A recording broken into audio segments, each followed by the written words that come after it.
Hi, everybody. Nick Livingston with Honeit. I was thinking back on my transition from an external recruiter to an internal recruiter, and remembering it was a pretty eye-opening experience to be on the other end of a submittal, of a candidate submittal. Right? I wasn't the hiring manager, but I was still on the other end of a submittal where I was now managing external vendors, and they were presenting candidates to me to review and then screen and present to our hiring managers. Right?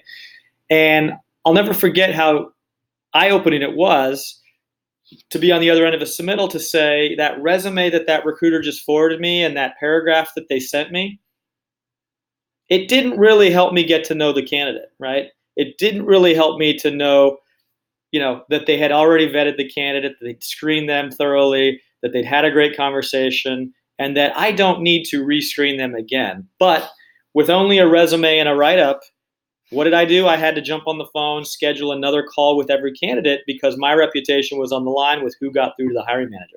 And I wasn't going to push a candidate through, without kind of vetting them myself.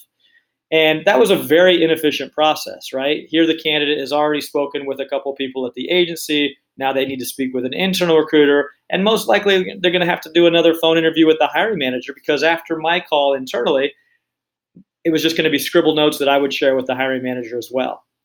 And it just seems like a lot of redundancy. It sounds like a terrible candidate experience, but that's what's been happening for 30 years.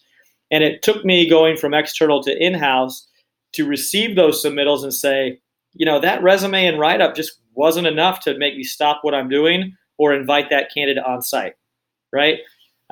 Similarly, as an internal recruiter, when I screen a candidate and present them to a hiring manager, in most cases, my scribbled notes aren't sufficient to get that hiring manager to stop what they're doing or to invite that candidate on site. And that hiring manager then has to take another 30 minutes of their day to have the same conversation that an agency recruiter did and that I did before we all feel comfortable and believe that a candidate's worth meeting on site, right? Or inviting into the office. So, that flow, what can we do to improve the experience? And I'll leave that with you today. We're trying to solve that problem with Honeit by sharing interview intelligence and removing misinterpretation and miscommunication from the process. But, how can we go from a single phone screen to on-site interviews? And I think that should be the goal of every recruiter out there, to improve the hiring manager experience and to improve the candidate experience. Phone screen, on-site interview. Nick with Honeit. All the best.